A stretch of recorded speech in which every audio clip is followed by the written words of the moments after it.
तर आम्ही सकाळी आता पहाटेच अलिबाग मध्ये सॉरी मालवणसाठी निघणार आहोत.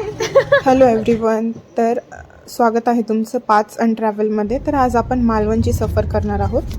शिर्डी ते मालवण तब्बल 12 तासांचं अंतर होतं आणि आम्ही बारामती फलटण या मार्गे प्रवास करत आहोत आणि रस्त्याने खूपच सुंदर अशा नजारे आम्हाला बघायला मिळाले. तर आम्ही पहिला ब्रेक बारामतीमध्ये घेतला, पण खूपच बकवास चहा होता.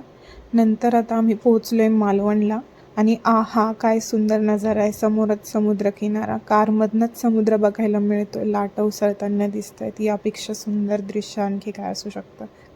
खूपच निसर्गरम्य वातावरण आहे. हे बीच जे तुम्ही बघत आहात हे चिवला बीच आहे मालवणचं आणि त्याच्या बाजूलाच आम्ही हे विसावा रिसॉर्टमध्ये स्टे केलं होतं.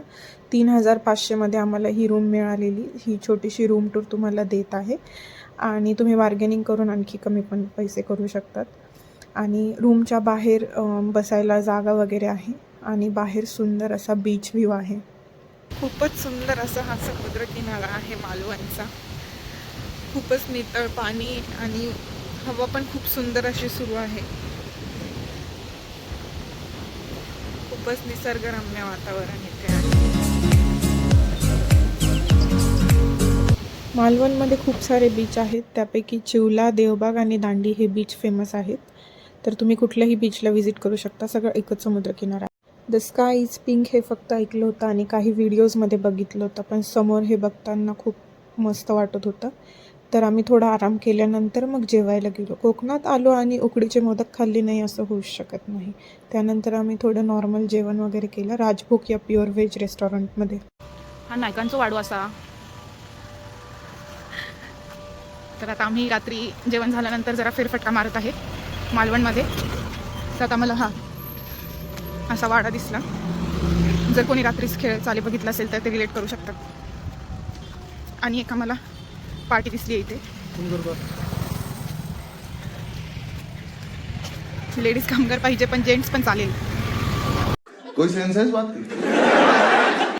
फिरत असतानाच आम्ही माघे गणेश मंदिर, हे पण खूप फेमस मंदिर आहे मालवणमधील, तिथे गेलेलो. खूप सुंदर अशी गणेशाची मूर्ती आहे आणि त्याचा दरवाजा पण मला खूपच आवडला. अष्टविनायकांच्या मूर्ती त्यामध्ये कोरलेल्या आहेत. मंदिराच्या आवारात हे सर्व गावकरी नारळ फोडत बसलेले होते. आम्ही त्यांना विचारल्यानंतर आम्हाला समजलं की ही सर्व नारळ फोडून त्याचं तेल काढून हेच तेल ते गणेशाच्या दिव्यासाठी वापरतात. गावाकडे खरं तर हीच सगळी मजा असते. सगळे लोक एकत्र येऊन काहीतरी त्यांचं चाललेलं असतं. त्यानंतर दर्शन झाल्यावर आम्ही पुन्हा आमच्या रूमवर गेलो. आम्ही रात्री जेवण केल्यानंतर मस्त इथे बीचवर बसलेलो आहे. छान असा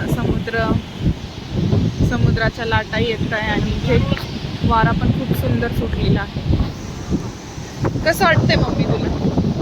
छान अलिबागला फिरायला आवडते.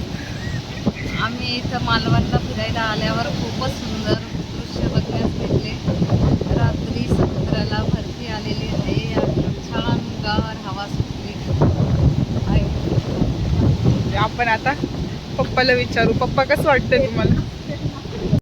मौत को छू के टक से वापस आ सकता. Good morning everyone. So this is next day आणि ही आहे आपली सुंदरशी सकाळ. तर आज आपण देवबाग बीचला जाणार आहोत. त्याआधी आम्ही नाश्त्यासाठी एका हॉटेलला थांबलो होतो. त्याचे चालक, त्यांना बोलता व ऐकता येत नाही, पण जेवण खूप स्वादिष्ट होतं. तर हे ते हॉटेल आहे, तुम्ही नक्की विजिट करा.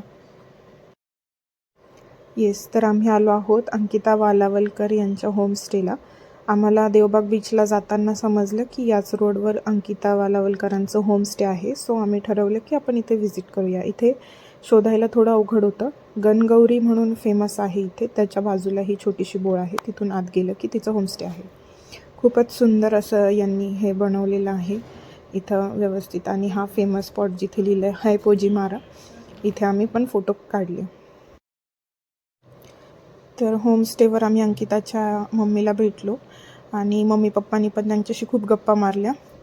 तर खूपच साध्या आणि सरळ मनाच्या आणि खूपच गोड आहेत काकू. आम्ही त्यांना रिक्वेस्ट केल्यानंतर त्यांनी लगेचच अंकिताला व्हिडिओ कॉल पण केला आणि आम्ही तिच्याशी बोललो सुद्धा. हॅलो अंकिता, खूप छान वाटलं तुमच्याकडे येऊन. आम्ही शिर्डीवरून आलेलो सगळी फॅमिली. आम्हाला वाटलं की इथे म्हणून आलेलो, पण काकूंना भेटलो. हो. नंतर कॉल करी. ते काय सुचत नव्हतं. अच्छा, थँक्यू. All the best.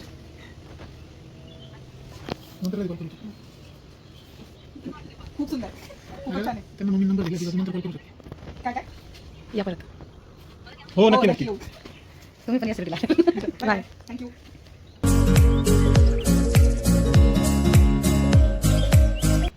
होमस्टेमधून बाहेर आल्यावर लगेचच आम्हाला अंकिताचे पप्पा पण भेटले. त्यांचा पण स्वभाव खूप छान आहे. आम्ही त्यांच्याशी पण थोड्या गप्पा मारल्या आणि नंतर निघालो. तर आता आपण पुढे बघणार आहोत देवबाग बोट सफर आणि बरंच काही. तर ते आपण सगळं बघूया नेक्स्ट व्लॉगमध्ये. तोपर्यंत stay tune. Thank you for watching. जर तुम्हाला हा व्हिडिओ आवडला असेल तर चॅनलला नक्की सबस्क्राईब करा.